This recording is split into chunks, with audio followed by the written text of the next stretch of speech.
know how many days it's been, but we're moving along. I think So it's 31 now. we have John McGee with me today from beautiful Denver area. What's your exact town name? Castle Rock.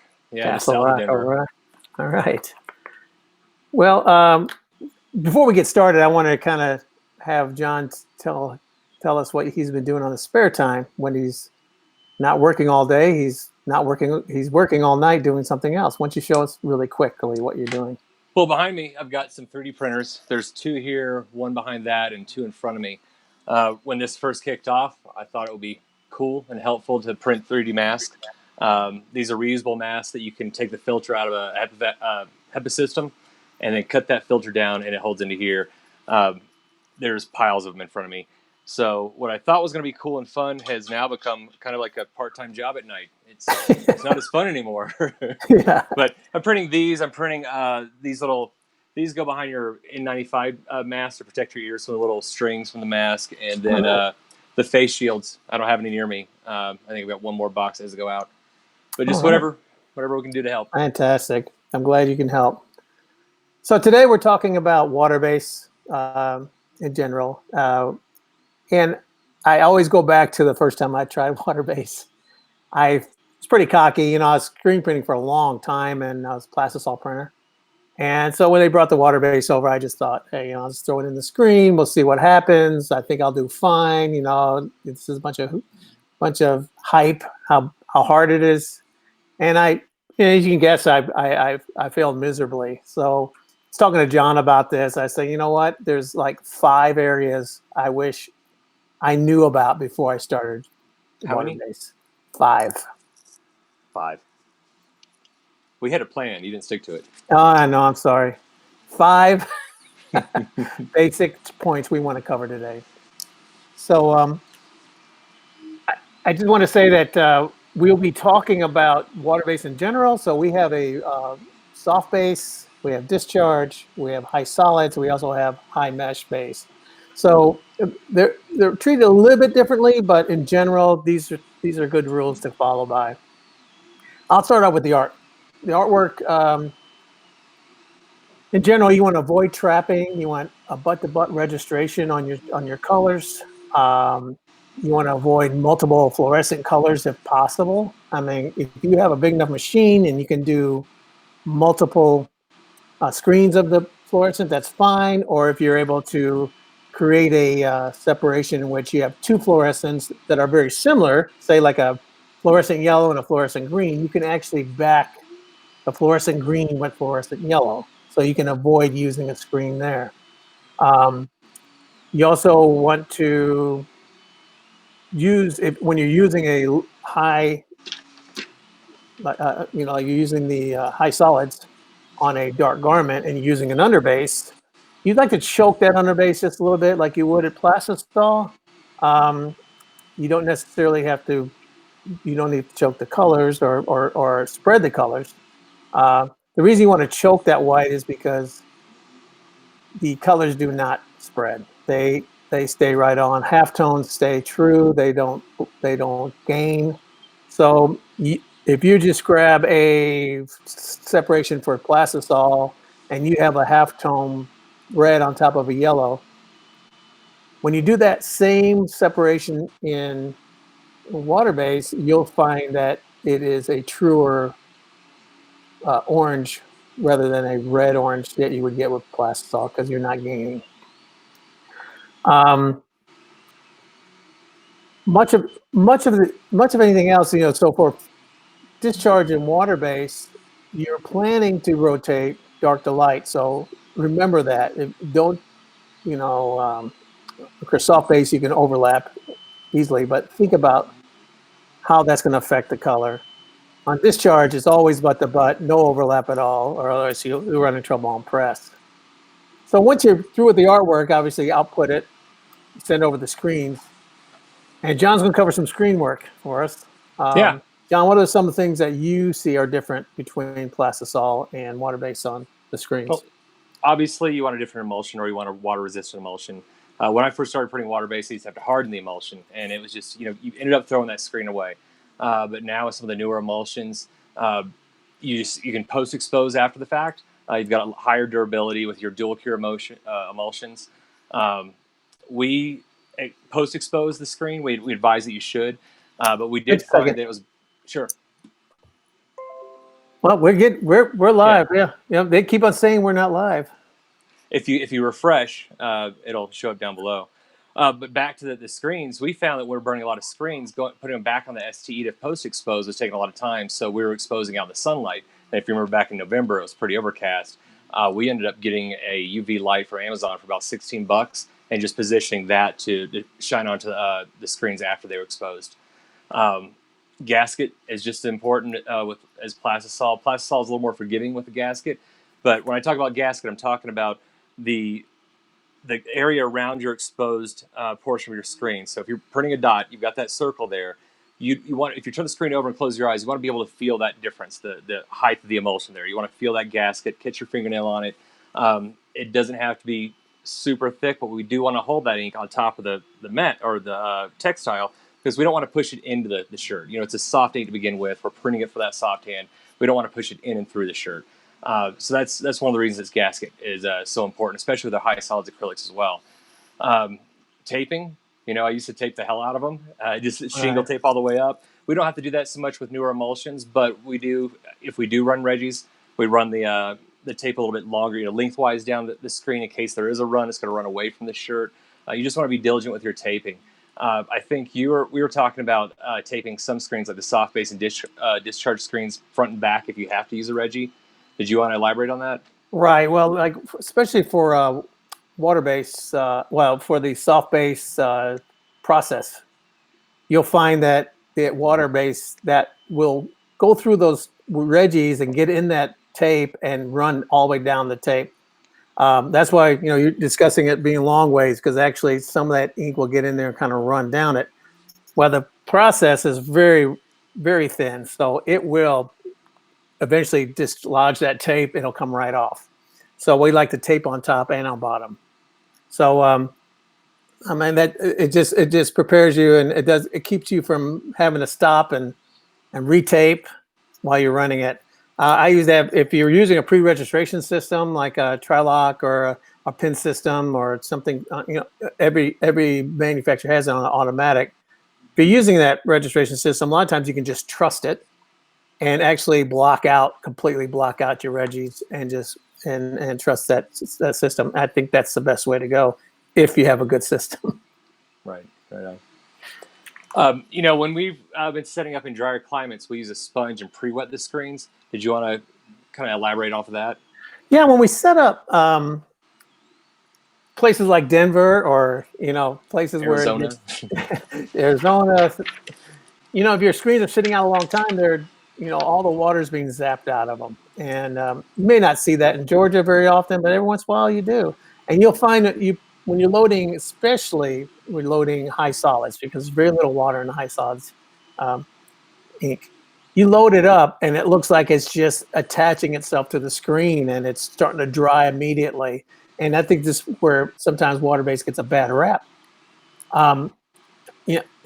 You want to kind of wet those screens before you load the ink. So kind of let that screen absorb some of that water, so it's not so water starved, where it's going to zap all the water, which is our, you know, we need that to keep it going. Before it zaps it all out and sticks to the screen and sticks to the mesh. So I think it's always a good practice, especially when you're in the lower humidity areas. High humidity areas, you probably won't see it. In fact, You know, I did it in Seattle, or I think the week before this lockdown, and I like it to cut down the chatter on the squeegee, you know, the first couple times. But I also, when I load the screen, I pour a line of ink right at the squeegee and right at the top of the screen where it's going to stop and start from. Okay, Alan Howell's asking, are you still taking an EOM of 15 to 20%, or is it different parameters? Every shelf's different. Yeah, but I think 15, 20% is fantastic. You know, you don't want to go too thick. My beer's weird. Because you don't want to put so much water base down that you're having a difficult time flashing or curing it. So 15, 20% is fantastic. So going into setup. Okay, here's number 3, setup. You can't see my, I'm in there. There it is. On the setup, and for the most part, if you just keep in mind that we like to go from dark to light on all three of our systems. First of all, soft base. You're doing butt to butt, you're doing maybe some halftones, but it's pretty translucent. You go from dark to light on that setup, you'll never have any problems with any kind of sticky or anything. And on our water base, soft base, we want to do one flood, one stroke. So we're going to put a minimal amount of ink down through a 160 mesh, and you won't have any problem. No flashing, no heat whatsoever, just run it. Same with a discharge, same kind of setup. Dark to light, one flood, one stroke, no flashing. So we'll get that out of the way. Now we get into high solids, it's a little bit different.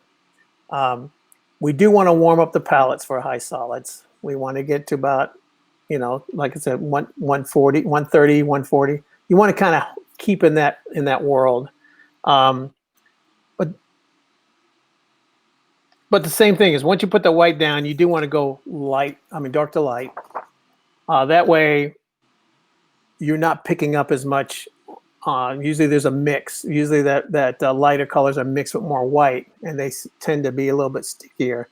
So if you're able to make like mini rotations, say you got a 6, or I'm gonna say you got a 12 color, and white flash, and then you're gonna put down 3 colors, wet on wet, dark, medium, light, flash, dark, medium, light, flash, dark, medium, light. So you're able to make these mini rotations within the rotation. That's only on high solids.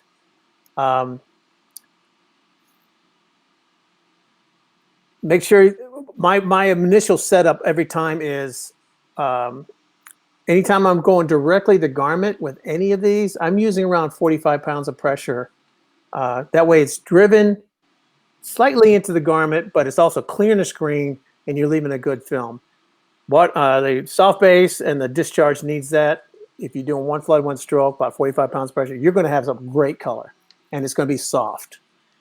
On the high solid side, if you're using white underbase, that's around 45 pounds of pressure. But anything after that, it's going to be very light pressure. So you're not printing on a T-shirt anymore. Now you're printing on a substrate, a hard substrate. So you're using higher meshes with the colors, and you're printing with very low pressure, 25, 35 pounds of pressure. If we go with that rotation I was talking about earlier, where you're going, dark, medium, and light colors. Your dark and medium color is going to be like a 230 mesh. Your light color is going to be in around a 180 or 160 mesh, but you sequentially go less pressure each time. You may even go with more angle each time, or you may even go with a softer squeegee each time. Well, even peel. Even peel. We want to be aware of peel and take advantage. Well, obviously, yeah. So if you're stepping it, usually that second or that third color, you want to be able to separate that screen from the image as it prints. So here's my, we got some advanced graphics here. So here's my screen here. So as it floods and then prints, you want that screen to kind of lift away from the garment. So it doesn't leave a smash, or when it picks up, it doesn't grab the other things. Now this is kind of like plastisol printing too. It's just that it's a little bit more drastic with the water base. You want to make sure you rely on that peel, even manually. You want to do that. Well, that leads into a good place to talk about managing your heat on the press. Yes. So, you talked about preheating the palettes. We talked about adding that peel to it. Normally I don't like laser probes anywhere in a print shop. I'm a big fan of Atkins probes and find out what the true temperature of the ink is. But an infrared probe measures the reflected heat coming off of the ink surface or off the palette surface, and that's what we want to find out when we're preheating our palette. So when we set up that print order, especially with a high solids acrylic, we want to have our print station, flash, and then a cooling station if we can. if we come out from underneath that flash around 160-ish, as long as it's cooling down to 145 before it goes underneath the next print head, we should be good. And if you hear that, a bad sound to it, a bad peel, increase your peel. With that, we talked about your print order. But if you start to see ink catching up, climbing the squeegee or building up in between the flood bar and the blade, you want to space those out, but it's an indication of getting too much heat.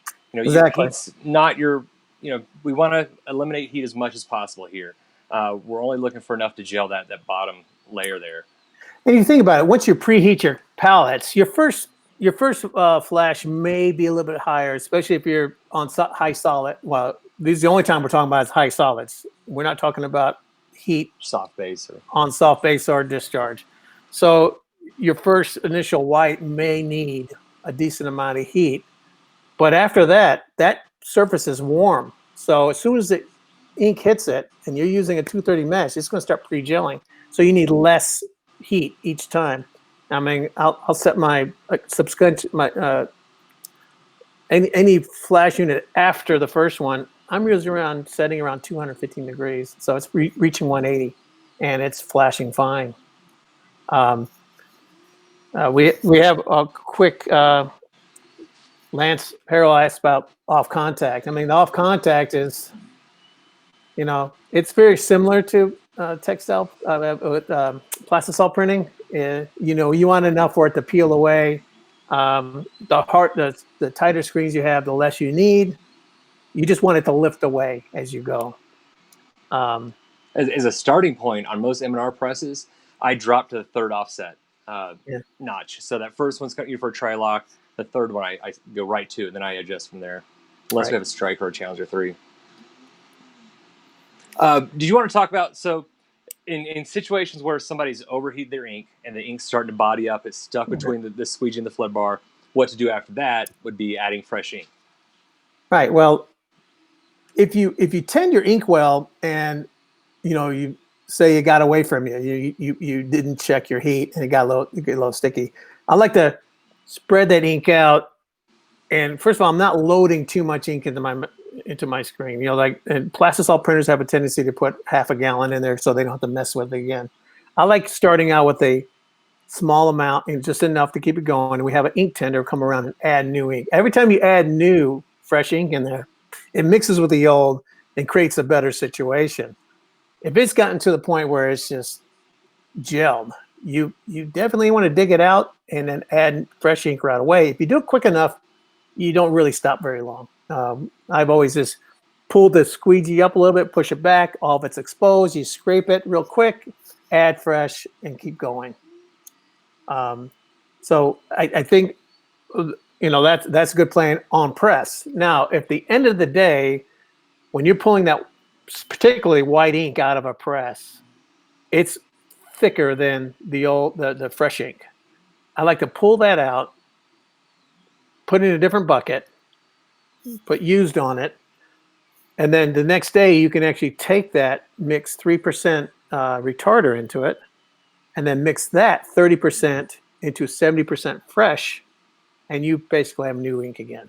And so you're not wasting that white ink. It's a great underbase. Yeah. We have another question. Can you flash between discharge colors? We do not want to flash between discharge colors. We want everything wet on wet, no flashing. If you flash, I mean, it doesn't hurt the color so much, but it does hurt the feel. You'll start feeling a little bit of roughness when it comes out of the oven. It doesn't help anything by flashing. I think it's worth mentioning too, I don't see a lot of printers popping their shirts while they're coming off the dryer. So if you have a shirt catcher, those discharge shirts are coming down the belt, pop them and stack them. That'll pop off a lot of that dust. If you have time to flap them out, that's great too.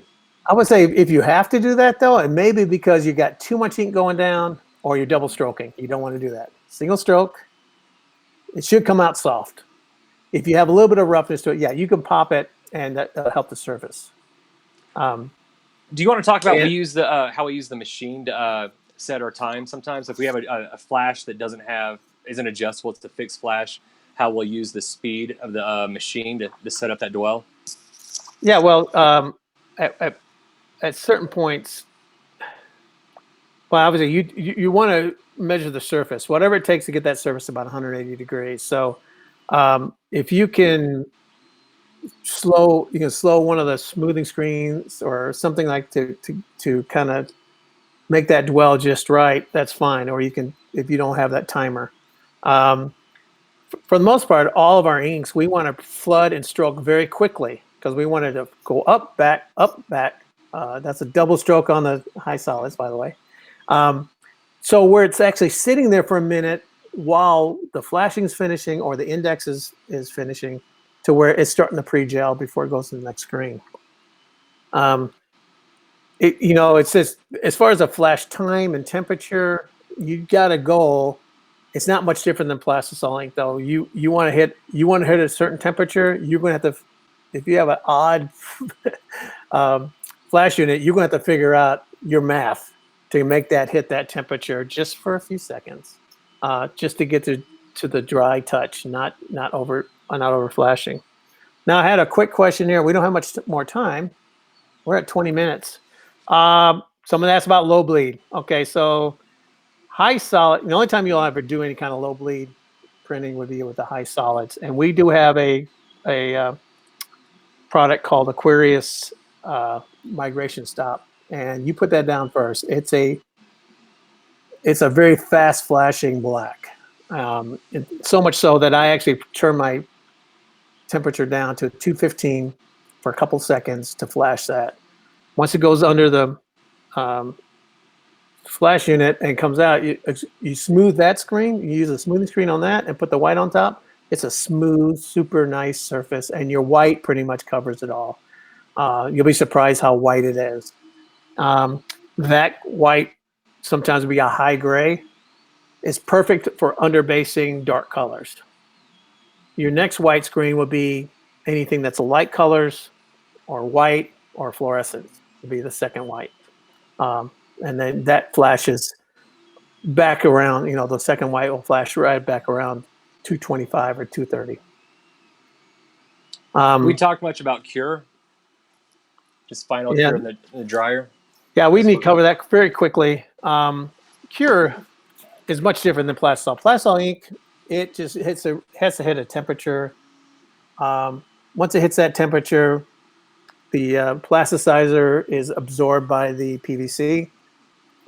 It's gel, it's solid, it's a piece of plastic on your shirt. With water-based, you have to actually hit a point of evaporation. So once it hits that point, it evaporates. Once that water's out, that's when the things start binding. So it's not so much, heat's important, but time is more important. We always recommend our inks go at least 90 seconds. You can, for a low cure temperature, if you go low cure, you can actually go lower cure, but longer time in the oven. So you can go 2 minutes, 2.5 minutes. You can drive that temperature down 270, 260, as long as you've got the time in the oven. So think of it that way. One's evaporation, one is a chemical process. We're drying, not melting. So in a drier climate, we're going to get a better cure. In a more humid climate, we may need more time. So we are running out of time. So I just want to go over the 5 things we covered. We covered art prep, screen work, setup, controlling the heat, and cure. We have a lot of questions here. We have questions like, can you, same if you're flashing between colors, that helps between discharge colors. That helps it from picking up. If it's picking up, you're getting too much ink down. You just want to look at how you're printing it. Soft base on color shirts. Yeah, you can use soft base on color shirts, but they're pretty transparent. That soft base is going to take on the effect of the, to kind of shift toward the shirt color, which is a good effect sometimes. You get a little nice vintage look. It looks really nice. Are you seeing any of these questions? I don't think you can see them, can you? I'm seeing most of them. Here's a good one. You're just asking, does it have to be a gas dryer? No. It could be a really big electric dryer with a long belt, but a gas dryer is preferred. I prefer it for sure. It's not so much that it won't get there. It's just that you end up getting kind of a crispier feel to the ink. I love the way the convection oven works as far as the gas. It kind of surrounds the Circulates. whole thing. It really cures a little bit nicely. Then we had one. What is a smoothing screen, and why do I use it? In case nobody's heard that phrase. Oh yeah, smoothing screen is just, it could be a blank screen, it could be a roller, it could be a Hothead. Hothead. Basically what it does, you got the gelled ink coming up underneath it, and by printing on top of it, you're basically ironing it because it's warm from the flash unit, and then you're printing it, you're ironing that surface to make it really flat. It's very good on you know, these new polyesters that are brushed. You know, anything to make it harder for us, I think they've done it. You knock that surface down, and then you're printing on a smooth surface. Once you're printing on a smooth surface, it's much easier to print, especially with the first white. You take all the pressure off, and you're able to get 100% coverage by just laying the ink down on that flat surface. If it's not flat, then you start seeing the grin through. And so then, and what's the answer to that? Print it again with another white, which is kind of like a, you know, counterproductive if you're trying to save space on a automatic. So that is that's a great tool. It's been used quite often, and I even see people using a couple of smoothing screens in the process on a press. So it's a great look. So I'm trying to see if there's any more. We probably need to get off. We're approaching 27 minutes, and I don't think we'll get fined. We could do some more of your camera tricks. I see it says 20 comments, but I only see 4. Hey, move to your right. Stop. Go back. There. Perfect. All right. Well, that's it for today, guys. I think what we'll do is we'll keep looking at comments and answering the questions. If you have any points of you'd like for us to cover in the next one, please put it in there. Look on our page for we have a design challenge out there for you guys to print and share and use and sell. We don't care. We just want it out there. Just keep checking in with us, and we appreciate your time. And you guys stay safe. Wash your hands. Don't touch your face. Cover up. You know, make masks. Whatever you do, we appreciate your time. And thank you, John. Hey, thanks, buddy. Thank you, Ray. Nice seeing you. It's great seeing you. The only person I've seen in 4 weeks. All Thanks, right, bro. have a good one. I'll see you.